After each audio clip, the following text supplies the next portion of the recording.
केजरीवाल जी वाले सवाल पे जवाब नहीं दिया आपने। क्या मैं तो आपसे क्या जवाब दे रहा था, आप कब आप पार्टी में आ गए, मुझे समझ ही नहीं आया। मैं आम आदमी पार्टी पे नहीं आ गया, लेकिन मैं ये जानना सवाल में आप क्या सवाल पूछे केजरीवाल? वही तो कह रहे हैं, आप बड़ी सुविधा के हिसाब से सवाल को किनारे कर देते हैं। नहीं, मैं आपसे फिर से पूछ रहा हूँ।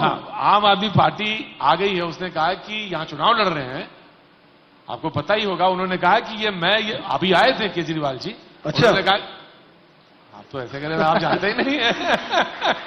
10 गारंटी भी दे दी है यहाँ पे, 10 गारंटी भी दे की गई है। केजरीवाल जी 3-3 दौरे कर लिए, 10 गारंटी दे के गए यहाँ पे। देखो ऐसा है, जिनको जनता गंभीरता नहीं लेती वो कुछ भी गारंटी कर दे, उसको कोई मतलब होता नहीं। अभी हमारे जोगी कांग्रेस के लोग बोले 4000 रुपए प्रति क्विंटल के हिसाब से धान खरीदे करेंगे। पिछले समय जोगी जी जब जीवित थे तो वो उन्होंने चांदी की सड़क बना देंगे। तो इसमें कोई जनता विश्वास करेगा क्या? नहीं करती। और ये फिर लोकसभा में कैसे विश्वास कर लेंगे आप? उनके साथ INDIA में जब हिस्सा होंगे तो फिर कैसे विश्वास कर लेंगे आपसे? फिर वो इंडिया गठबंधन 2024 के लिए बन रहा है, 2023 विधानसभा के लिए नहीं है। तब वो विश्वसनीय है? कौन? आम आदमी पार्टी तब विश्वसनीय हो जाएंगे?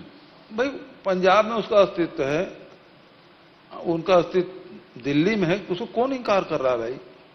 छत्तीसगढ़ में एक बार लड़ चुके हैं, अभी और लड़ रहे हैं। मैं तो सवाल पूछा था कि उन्होंने कहा कि मेरे 10 ये गारंटी है। वो उसको उससे सवाल पूछिए ना। मैं जो गारंटी दिया हूं उसको मैं पूरा कर दिया, वादा से ज्यादा कर दिया। सर, एक प्रदेश से हट के थोड़ा राष्ट्रीय मुद्दा है कनाडा वाला। कनाडा में इस वक्त मुझे जानकारी नहीं है इसके बारे में, मैं बिल्कुल अनुभवी हूं, मैं जानता नहीं तो जवाब भी नहीं दे पाऊंगा। सनातन पे पूछो तो बता देंगे, राम पे पूछो तो बता देंगे। नहीं, ये तो अंतर्राष्ट्रीय सवाल कर दिए यार।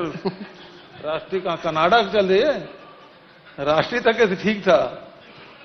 अभी मैं वहां नहीं पहुंचा हूं भाई। यदि जिसका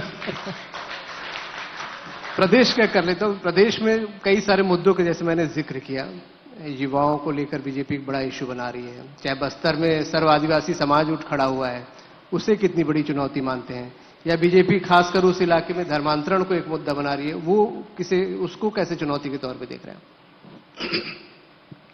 धर्मांतरण के मामले में हमारे मंत्री कवासी लखमा ने कहा कि हमारे शासनकाल में एक भी धर्मांतरण हुआ ये बता दे भारतीय जनता पार्टी तो मैं मंत्री पद त्याग दूंगा। आज तक बता नहीं पाए। तो इनके मुद्दे केवल ये है कि लोगों को गुमराह करना, झूठ फैलाना, इससे जनता आने वाली नहीं है। ये जो सरकार है किसानों के, गरीबों के, मजदूरों के, युवाओं के, महिलाओं के, इसकी सरकार है। और 5 साल बाद तो लोगों को लगा कि छत्तीसगढ़ में छत्तीसगढ़ियों की सरकार आई है। मुझे तो लगता ही नहीं था। वो जो 15 साल रह गए वो पता ही नहीं चलता, वो तो लगता ही नहीं था। सीएम हाउस में कोई आदमी जा ही नहीं पाता था, कोई छत्तीसगढ़ी आदमी।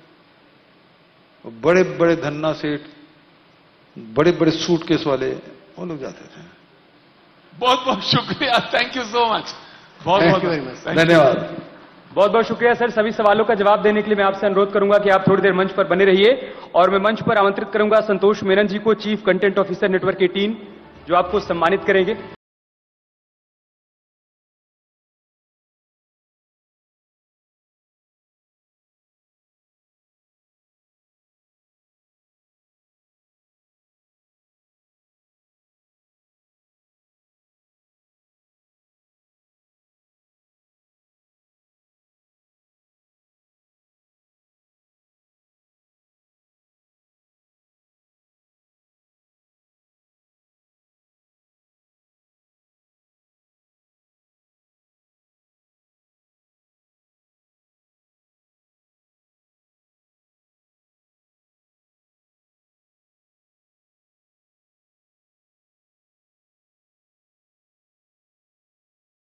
क्या है, साथ ही साथ कांग्रेस पार्टी दोबारा से अगर सत्ता में आती है तो क्या करेगी, उसका भी आपने जिक्र किया। 75+ का आप लोग टारगेट लेकर चल रहे हैं, वो लक्ष्य कितना बड़ा है, उस लक्ष्य को कैसे प्राप्त कर पाएंगे, उसका भी आपने जिक्र किया। बीजेपी की तरफ से लगाए जा रहे तमाम आरोपों का भी आपने जवाब दिया।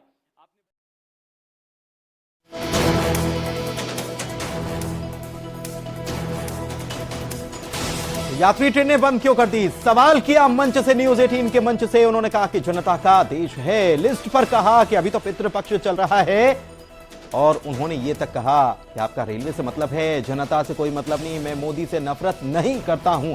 बड़ी बातें एजेंडा छत्तीसगढ़ में, बड़ी बातें मुख्यमंत्री भूपेश बघेल की तरफ से कही गई और कह दिया कि लिस्ट अभी आने में वक्त है, पितृपक्ष चल रहा है और पितृपक्ष में लिस्ट नहीं आएगी, अभी तो बीजेपी जागी है। लेकिन उन्होंने इस बात का भरोसा दिलाया और इस बात का विश्वास जताया कि 75 पार तो किसी भी सूरत में करके रहेंगे। विपक्ष के द्वारा पीएससी को लेकर जो सवाल किए गए उसका भी उन्होंने जवाब दिया। उन्होंने कहा कि अधिकारी का बेटा या बेटी अगर सिलेक्ट होता है तो इसमें कोई गलत बात तो नहीं है, अगर कोई सबूत है तो हम जांच कराएंगे और जो दोषी होंगे उन पर कड़ी कार्रवाई भी की जाएगी। बेबाकी से सारे सवालों का जवाब न्यूज 18 के मंच पर एजेंडा छत्तीसगढ़ में मुख्यमंत्री भूपेश बघेल देते हुए नजर आए और बहुत सारी बातें उन्होंने कही।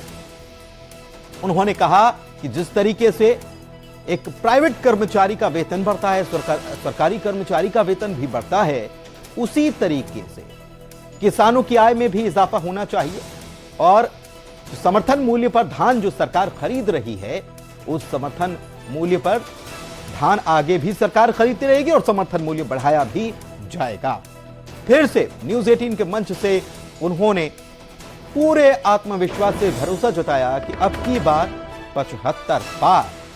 छत्तीसगढ़ की बकाया राशि नहीं दी गई है, उसमें देरी क्यों की जा रही है, यह उन्होंने सवाल उठाया। उन्होंने कहा कि धान खरीदी का 6,000 करोड़ रुपया बाकी है,